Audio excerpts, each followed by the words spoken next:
Until the lines of the Hangman appeared on the blank wall at the back of the space we called the underground, it was literally where my friends and I hung out every single lunchtime. We still go there now, every day like clockwork, but since the week of the Hangman we go for entirely different reasons. The underground, as it was mysteriously called, was basically just an area beneath one of the buildings at our school. It was a gray concrete area, open on 3 sides where the immense pillars that supported the rest of the building stood. In appearance, it resembled nothing so much as one level of a nondescript car park. But to the older kids at our school, it was basically a sanctuary. The playground where most of the kids hung out or played ball games during breaks was up a set of stone steps off to the left, meaning that the larger portion of the underground was not visible from the parking lot. What this meant to mildly rebellious teenagers was that it was a place where they could congregate away from the eyes of the lunchtime supervisors and teachers. Some took the opportunity to smoke, some to fumble clumsily with their boyfriend or girlfriend. For us, it was a place to hang out and be left alone, particularly if we moved to our favorite part of the area, the blank wall. As a name, the blank wall was something of a misnomer. The wall at the very far end of the underground area and adjacent to where the school backed onto the fields behind was probably the least monitored portion of the school. We called it the blank wall because at the start of each half-term the caretaker, with the help of a huge can of whitewash and a paint roller, would paint over the layer upon layer of graffiti that usually covered the wall from bottom to top. During term time, that wall was anything but blank. Some of the contributions were artistic, others horribly crude, and some highly misguided representation of body parts, clearly done by someone who should have paid more attention in biology class. Between the bigger scrawlings, however, there were love notes, appointment bookings, phone numbers, and a huge collection of adolescent whimsicals and one-liners. If you wanted to know what was going on in the school, who hated who darted who, when and where a fight would take place, and which teachers were a-holes, leeches, or way too strict, this was the place to come. Everything you wanted to know was scribbled somewhere on that wall. Despite being little more than a concrete wall, the blank wall had a certain status amongst my friendship group.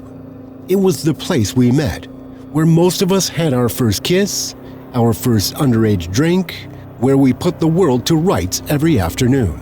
It might sound stupid, but when we came back after each school holiday, there was always an air of anticipation about seeing that blank canvas of a wall, pure white, and stretched out with the potential for new ideas and stories to be scrawled upon it.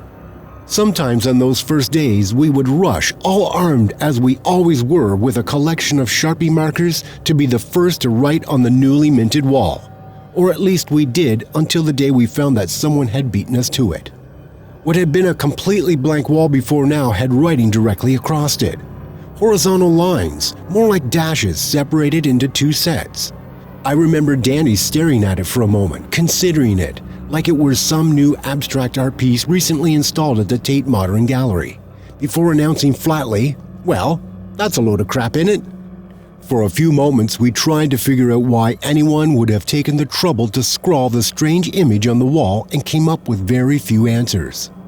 Within minutes, the conversation had switched to a new topic, and frankly, we forgot all about the weird little design.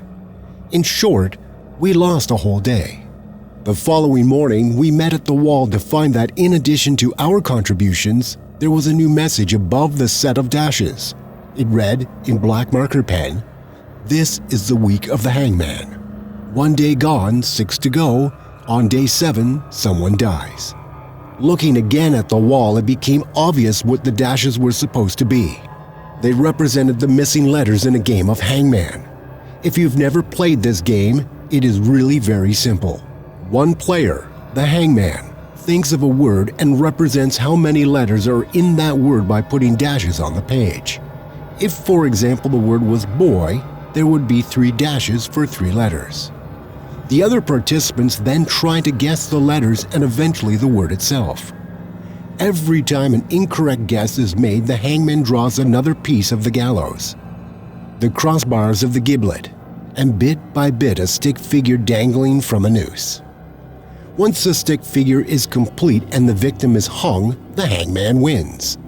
If the players guess the word in time, then they win. It was a classroom staple of teachers who had run out of ideas or substitute teachers looking to kill time.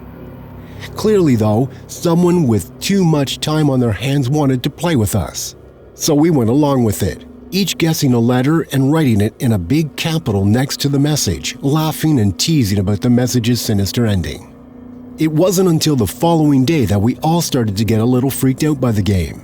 Someone had clearly read our suggestions. None were present in the word we were supposed to be guessing, which was fine. Except on the wall where we had written the letters, someone had crossed them out not simply with a Sharpie, but with a huge red smear. To the left, the upright horizontal beam and support for the giblet had been drawn in a similar way. Looking at the paint that had been used to cross out the letters and to create the drawing of the hangman's gallows, Dean got his face hideously close. The color I could see was not of the bright matte red of paint, but was browned and rusted around the edges where it had dried and congealed. Finally, having conducted his close-up inspection, Dean broached the topic we had all been trying to avoid. "Hey, does that look like you-know-what to anyone else?" Nobody answered out loud, but silently we were all in agreement.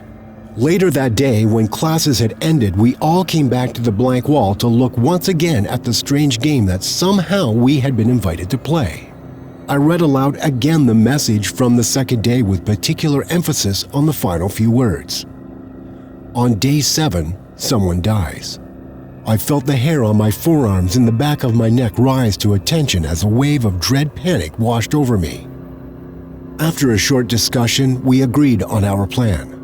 We had each of us reached the same horrifying conclusion based on what we had seen. Whether there was any truth in it or not, the message was clearly trying to suggest that we were engaged in a game of hangman against some unknown player.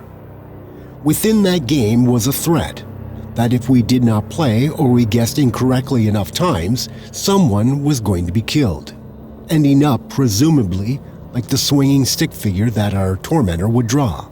At first, we thought about not playing, about reporting the whole thing to the police or to the teachers, but concluded that this would be a bad choice of action. The smears of red on the wall suggested that whomever had been nominated for death might already be in trouble. Refusal to play might simply make whoever was holding them finish the game early. We agreed, therefore, that we would each take a few more guesses, but that we would think it through logically. Looking again at the dashes and the way that they had been split into 2 separate sets, we concluded that it might be a name, perhaps the name of the proposed victim. So we set about thinking of names that might fit the spaces. First, we tried to think of any students who had been absent for the past few days, pupils who could conceivably have gone missing or could be being held. Only one absence came to mind and no other names jumped out. The name of the absent pupil didn't fit. Too few letters in the name for the number of dashes. In the end, Dean suggested that we guess vowels as they are the most common letters. Then perhaps we should look up a list of the most popular boy and girl names. We started with the vowels, each daubing a single capital letter onto the wall beneath the dashes. Then, anxiously, if not completely terrified, we each went home. When we arrived at school the next morning, some of the letters had been filled in. Dash, I, dash, dash, E, dash, dash, dash, A, dash, dash, dash. This got us closer to the answer, but our incorrect guesses of O, U, and Y had cost us. They had been struck through with the same red markings and the hangman drawing had advanced. The line of the noose dropped, and a circle for the stickman's head and a descending vertical line for the body. "Damn it," said Daring, looking at the literally simple drawing. Stretching most of the length of the wall, the stick figure looking to be almost the exact same size as he was. "If we don't guess correctly in the next few goes, then..." We each stared at the wall for a long time after that, trying to guess the name of someone. Anyone who would have a name that would fit the spaces. I remember feeling the Sharpie in my hand and thinking about approaching the wall, but then stopping, knowing that if I guessed incorrectly, a limb or a line would be added to the diagram, and If it was completed before we had finished, then it could mean something terrible. Eventually, I put the marker away. We all did, too scared to make a suggestion in case we were wrong. Knowing that refusal to play was likely going to result in recriminations, we agreed that now was the time to go to the adults. We set a time to meet and went, as a group, into the Moulton police station to explain our implausible story. The man behind the counter, an officer I had never seen before, did not laugh or dismiss us. Instead, he'd asked to be taken to see this wall, so that he could observe for himself what had been written and possibly collect a sample of whatever had been used to make the drawings. He told us we had done the right thing by coming to him, and that we were also right not continuing to play. As it happened, that decision was not only ours to take. When we arrived back at the blank wall, accompanied by the officer, we were horrified to find that more had been added. Not by us or the Hangman, but by other students. Kids who had decided to try their hand at the game, whilst probably not anticipating its sinister undertones. Now the entire figure had been finished. A stickman hanging complete with downturned mouth and huge X's for eyes to indicate that he was dead. The image was crude and almost childlike in its simplicity, yet it has stayed with me like a tattoo on the inside of my eyelids ever since. The officer took some swabs, photographed the wall, and drove us back to the station. There, he explained that a similar set of circumstances had occurred in another part of the country 2 years ago. In that case, a Hangman game was painted on the side of a local cinema where visitors would participate as they passed. Eventually, the solution, filled in after the figure was completed and the game lost, matched the name of a missing girl. She was, he said, still to be found, and that was why he was treating this matter with the utmost seriousness. Though, of course, even that didn't help. I've never believed in coincidences. For me, the things that happened always seemed to be just a little bit too convenient or pre-planned to be a total accident. So when I heard that our geography teacher, Mr. Franks, had been killed in a car accident, I immediately became suspicious. According to the reports, it had been a malfunction with his brakes that had caused him to careen off the road.